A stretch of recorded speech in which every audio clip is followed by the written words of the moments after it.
दोस्तों आदाब, मैं आपका दोस्त नदीम फर्रुख। आज की बात इस सीरीज में एक नए वीडियो, एक नई बात के साथ मैं आपकी खिदमत में हाजिर हूँ। सल्तनत उस्मानिया में एक बात बड़ी आम थी कि वहां की गलियों से लेकर सुल्तानों के दरबारों तक लोग अक्सर एक ही मिसाल दिया करते थे कि भेड़िए जैसा जिगर रखो, या एक दूसरी बात कही जाती थी कि भीड़ नहीं, भेड़िया बनो।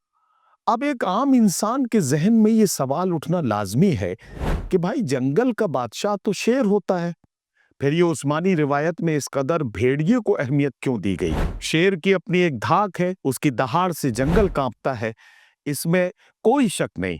मगर जरा ठहरिए, शेर ताकतवर जरूर है, लेकिन भेड़िया वो वाहिद जानवर है जो गैरत, आजादी और खुददारी की वो मिसाल है जिसका कोई सानी नहीं। आपने कभी गौर किया है, शेर को आपने अक्सर सर्कस के पिंजरों में देखा होगा।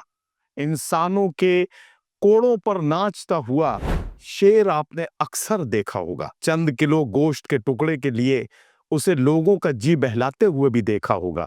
मगर तारीख गवाह है, आज तक किसी भेड़िए को कोई गुलाम नहीं बना सका। भेड़िया वो है जो आजाद पैदा होता है और आजाद ही मरता है।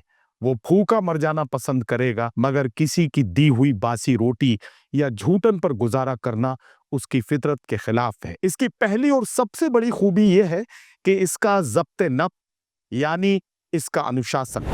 दुनिया समझती है कि भेड़िया सिर्फ झुंड का मोहताज है, मगर यह उसकी ताकत है। और अगर कभी जरूरत पड़े तो एक अकेला भेड़िया भी पूरे लश्कर के बराबर हौसला रखता है। वो अपनी राह खुद चुनता है और अपना मंजरनामा भी खुद तय करता है, और मंजिल की तरफ बिना डरे, बिना झुके, अकेले ही कदम बढ़ाता है। अब जरा बात करते हैं उस चीज की जिसकी आज के दौर में बड़ी कमी है, और वो है वफादारी। इंसान अक्सर रिश्तों में वफा की तलाश करता है, पर भेड़िए की वफादारी तो बेमिसाल है। यह उन चंद जानवरों में से एक है जो एक साथी वाली रिवायत को निभाते हैं। यह हर रोज अपना साथी नहीं बदलते। एक बार जिसे अपना लिया, फिर मौत ही उन्हें जुदा कर पाती है। और अगर खुदा न खास्ता उनका साथी बिछड़ जाए तो ये भेड़िया बाकी की उम्र उसकी याद में तन्हाई के अंधेरों में काट देता है, मगर किसी दूसरे को उसकी जगह नहीं आने देता। लेकिन जो चीज एक भेड़िए को सबसे ज्यादा रेस्पेक्टेबल बनाती है वो है अपने बुजुर्गों का अदब। जब भेड़िए का कुनबा यानी उसका पैक जब सफर पर निकलता है तो जानते हैं नजारा क्या होता है। सबसे आगे वो बूढ़े और कमजोर भेड़िए चलते हैं जो अब शिकार नहीं कर सकते। जानते हैं क्यों? ताकि पूरा लश्कर उनकी धीमी रफ्तार के मुताबिक ही चले, कोई बुजुर्ग पीछे न छूट जाए, किसी पर कोई हमला न हो जाए। ये तहजीब हमें भेड़िया सिखाता है। एक जानवर, एक भेड़िए का बच्चा यानी कि एक जवान भेड़िया अपने बूढ़े माँ बाप के लिए शिकार करके लाता है, उन्हें पहले खिलाता है। ये उसके खून में शामिल उसका धर्म है, उसकी रिवायत है। सल्तनत उस्मानिया के जाबाज सिपाही इसीलिए भेड़िए को अपनी पहचान मानते थे, क्योंकि भेड़िया सिर्फ एक शिकारी नहीं, एक बेहतरीन रणनीतिकार यानी स्ट्रेटेजिस्ट भी है। वो दुश्मन को पहले थकाता है, उसे अपनी चालों में उलझाता है, और फिर उसके बाद थकाने के बाद उस पर हमला करता है।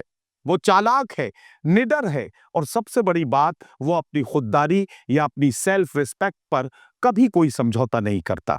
तो साहब याद रखिए, शेर बनना एक शौक हो सकता है, हर कोई बनना चाहता है, लेकिन भेड़िया होना एक मजाज है, एक ऐसी खासियत जो सिर्फ और सिर्फ अपनी शर्तों पर जीना जानती है।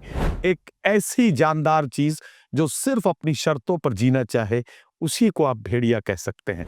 अगर आप में भी अपने बुजुर्गों के लिए अदब, अपने साथी के लिए वफा और अपनी आजादी के लिए मर मिटने का जज्बा है, तो मुबारक हो, आपके अंदर भी एक उस्मानी भेड़िए की रूह जिंदा है। आज की ये कहानी, आज की ये बातचीत आपको कैसी लगी?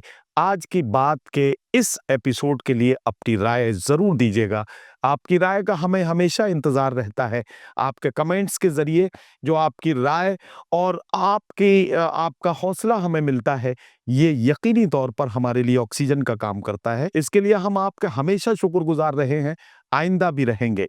हमें अपनी राय से जरूर बताते रहिएगा कि हमें और क्या सुधार करने की जरूरत है।